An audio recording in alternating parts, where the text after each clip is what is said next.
안녕하세요. 전국에 계신 DB생명 행복가득TV 구독자 그리고 FP 여러분 반갑습니다. 아나운서 김은정입니다. 우리 영업가족 여러분들은 고객과의 전화 또는 만남의 과정에서 가장 중요하게 생각하는 점이 있다면 어떤 거라고 생각하시나요? 저는 개인적으로는 말이라는 게 정말 중요하지 않을까 싶습니다. 우리는 이 말이라는 단어를 화법 또는 대화의 기술처럼 다양한 언어로 표현하고 있는데요. 이처럼 말은 유무형의 존재를 상대방에게 이해시킬 수도 있고 또 경험하게 해줄 수도 있어서 사람과 사람 간의 소통에 정말 중요한 도구이지 않을까 싶은데요.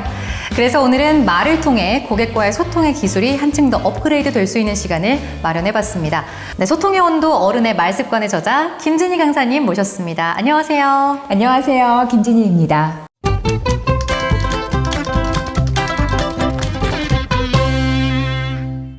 강사님, 제가 앞서서 말에 대해서 저의 생각을 좀 말씀을 드렸는데 어때요? 맞는 말인 것 같아요. 깔끔하고 간결하게 정리해 주셔서 그래요? 오늘 잘해야겠다 하고 있습니다. 사실 우리가 밥 먹는 것처럼 말이라는 걸 늘 하고는 있습니다만 그렇죠. 어렵긴 해요. 왜 어려운 걸까요? 우리가 지금도 이 안에 저와 아나운서님을 비롯해 우리 스태프들이 소통을 하고 있잖아요. 네. 말을 매개를 통해서요. 근데 이 말은 소통을 원활하게 하고 우리가 원하는 목표가 있으면 달성할 수 있도록 도와주는 일종의 도구라고 할 수 있겠습니다. 기계의 매뉴얼에 따라 좋은 제품이 만들어지듯 말에도 약간의 매뉴얼이 있으면 훨씬 더 수월할 텐데요. 네. 오늘 그것을 소통의 장치, 말의 장치라고 이름을 붙여보겠습니다. 소통의 장치와 말의 장치에 대해서 하나씩 한번 배워보겠습니다.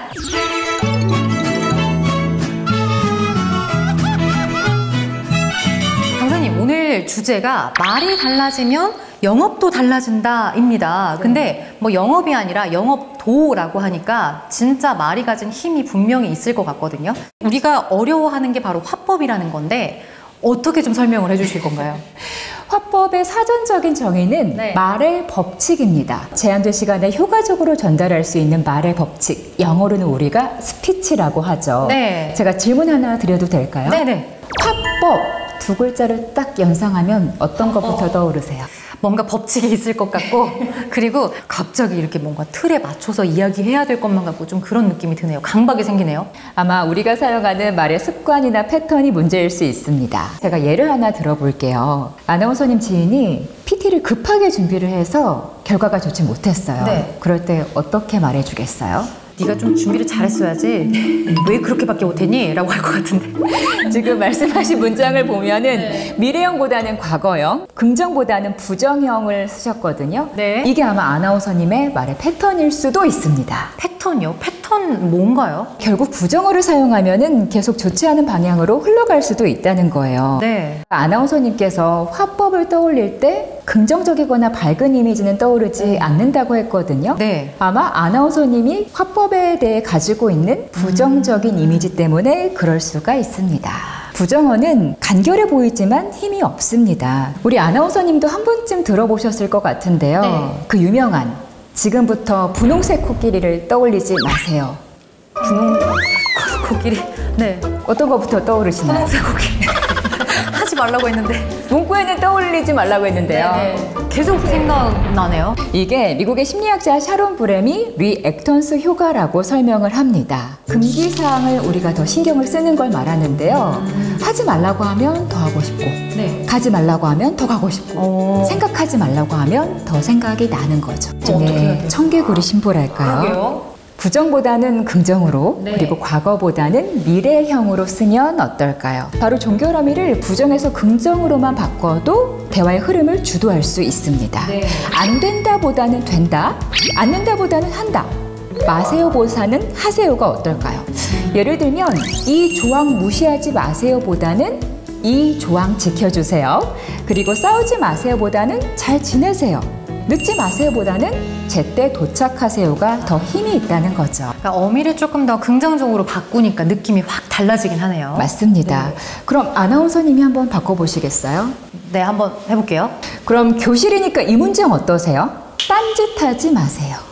딴짓하지 마세요. 마세요는 안 되니까 집중해보세요. 집중하세요. 맞습니다. 잘하시는데요? 이 정도면 좀 긍정어가 됐나요? 맞습니다. 이게 좀 신기하게도 거북하다기보다는 쉽게 받아들일 수 있는 감정이 생기는 것 같습니다. 그게 중요합니다. 네. 우리는 말에 지배를 당하면서 살아가고 있습니다. 따라서 우리가 평소 사용하는 언어의 프레임을 부정에서 긍정으로 바꿔가는 게 중요할 것 같은데요. 그럼 상대는 자연스럽게 긍정의 자세로 내 말에 집중할 수가 있겠죠. 대수롭지 않게 여겼던 부정의 한마디가 부정적인 효과를 가져올 수도 있다는 점 꼭 명심해 주세요.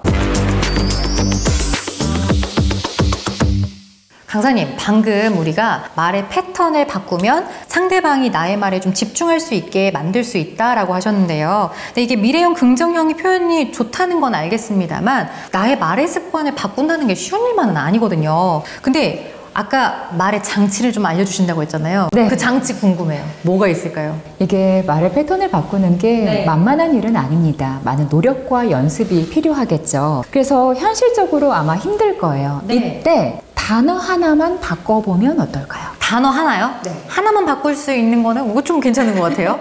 뭘 바꾸면 될까요? 단어에 어감이라는 게 존재합니다. 네. 딱 들었을 때 느껴지는 게 있어요. 좋다, 나쁘다, 네. 긍정적이다, 부정적이다 이런 것들이요. 제가 하나의 예를 한번 들어보도록 하겠습니다. 네. 일이 발생했는데 그 사람이 원인이에요. 두 사람이 이렇게 얘기를 합니다. 먼저 첫 번째 사람은 네 덕에, 두 번째 사람은 네 탓에. 덕이 확실히 조금 더 긍정 느낌이 들어요. 의미는 동일하나 네. 뉘앙스가 양극단이죠. 그렇네요. 뉘앙스가 확 달라지긴 합니다. 예를 하나 더 들어볼게요. 일명 워커홀릭이에요. 네. 자기가 바쁘다는 걸 상대방에게 이렇게 이야기를 해요. 첫 번째는 요즘 전력투구로 열심히 일하고 있어요. 두 번째는 아둥바둥 쫓아가기 바빠요. 전자 후자 느낌이 어때요? 느낌이 확실히 다르긴 하네요. 둘 다 똑같이 열심히 하고 있다는 건데 아등바등은 겨우 쫓아가는 그런 느낌이 듭니다. 네, 전자는 능숙하고 능동적인 프로의 느낌이라면 후자는 끌려가기 바쁜 아마추어의 느낌이죠. 그런 느낌 드는 것 같아요, 확실히. 우리가 사용하는 단어는 뉘앙스에 따라 천차만별입니다. 그런 말이 있죠. 다르고 다르다. 이것을 심리학에서 메타인지라고 하는데요. 네. 내 생각 위에 나를 의미합니다. 객관적으로 제3자가 되어서 한번 생각을 해보는 거죠. 네. 내가 하는 말 한마디, 표현 하나로 인연의 끈을 이을 수도 끊길 수도 있다는 걸 꼭 기억해 주세요. 네, 강사님. 저희가 지금 두 가지에 대해서 배워봤습니다. 일단 정리하자면 긍정형, 미래형으로 이야기를 하는 거, 또 하나는 제3자의 시선으로 나를 바라보는 거. 이게 정말 중요한 것 같은데요. 대화라는 게 상대가 있어야 하는 거기도 하잖아요. 근데 이 상대와 또 수월하게 만들어주는 분명한 또 장치가 있을 것 같은데 뭐가 있을까요? 맞습니다. 대화라는 게 상대가 있어야 가능한 거죠. 네. 대화의 흐름의 주도권을 갖기 위해서는 일단 상대가 내 말에 공감을 해야 되거든요. 맞아요. 아나운서님이 생각하시기에 우리의 뇌는 말하는 걸 좋아할까요? 듣는 걸 좋아할까요? 저는 말하는 걸 좋아하는 것 같은데요. 사람마다 좀 다르지 않을까요? 반반?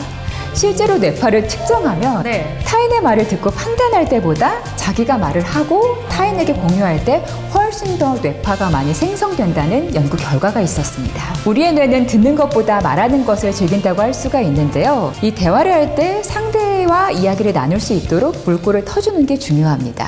이게 이해는 됐는데 그래서 어떻게 하면 마음의 빗장을 열 수가 있는 거죠? 자기 말을 꺼낼 수 있도록 유도를 해야 돼요.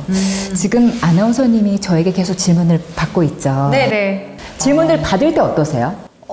모를까봐 걱정되기도 하고 좀 유독 힘드네요. 일단 내가 생각도 하고 아닐 때는 내 의견을 또 생각해 볼 수가 있는 거잖아요. 네네.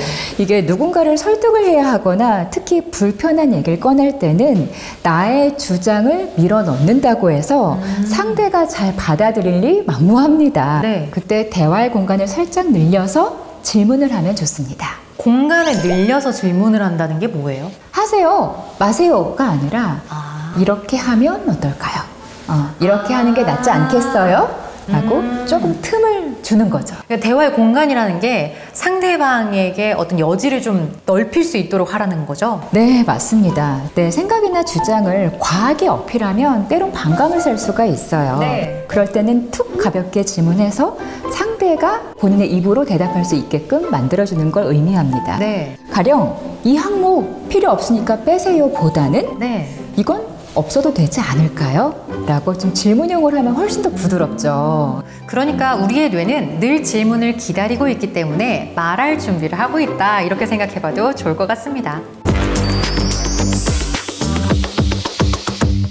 강사님, 오늘 저희가 대화를 주도할 수 있는 말에 대해서 배워봤는데요. 이 외에도 우리가 알아두면 좀 도움이 될 만한 팁 같은 게 있을까요? 팁보다는 상담하는 분들이 많이 하는 실수를 하나 말해볼게요. 이런 거 좋아요. 어떤 게 있을까요? 혹시 아나운서님 쿠션 화법이라고 들어보셨나요? 알죠. 뭔가 상대방과의 대화를 좀 편안하게 해주는 방법이잖아요. 맞습니다. 되게 우리가 겸손하게 한마디를 붙이는 경향이 있는데 네. 이게 잘못 사용하면 안 하는 게 낫습니다.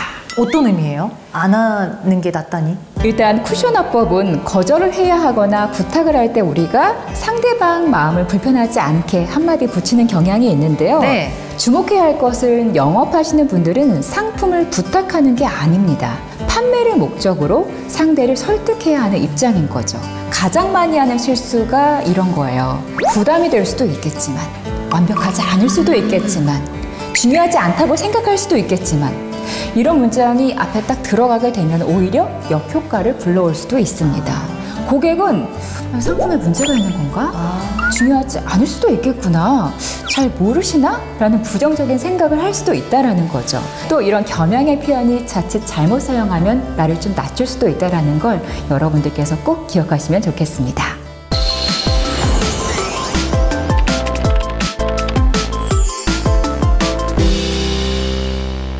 네, 오늘 생각이 바뀌는 10분 체인지는 저에게도 좀 남다른 의미로 다가왔던 시간이었던 것 같습니다. 특히 영업에서는 단어 하나, 시제 하나, 표현 하나의 변화로 상대방의 마음이, 생각이 바뀔 수 있다는 걸 알 수 있는 시간이지 않았나 싶습니다. 간단히 보이지만 나의 의도와 상대방의 목적에 맞는 표현을 하는 것은 쉬운 일은 아닙니다. 특히 상담은 말이란 무기를 사용해 원하는 바를 쟁취하기 위해 벌이는 치열한 두뇌 게임이라고도 할 수가 있겠는데요. 한정된 시간 안에서 말을 효율적으로 하는 것은 쉽지 않습니다. 따라서 평소에 내 것으로 만들기 위해서는 많은 연습은 필수입니다. 네. 자, 생각이 바뀌는 10분 체인지, 오늘은 상담을 효과적으로 주도하기 위한 말과 표현에 대해서 알아봤는데요. 오늘 강의가 우리 영업가족 여러분들의 성장에 작은 씨앗이 되길 바라면서 생각이 바뀌는 10분 체인지, 저희는 다음 시간에 다시 찾아오겠습니다. 시청해주신 여러분 고맙습니다.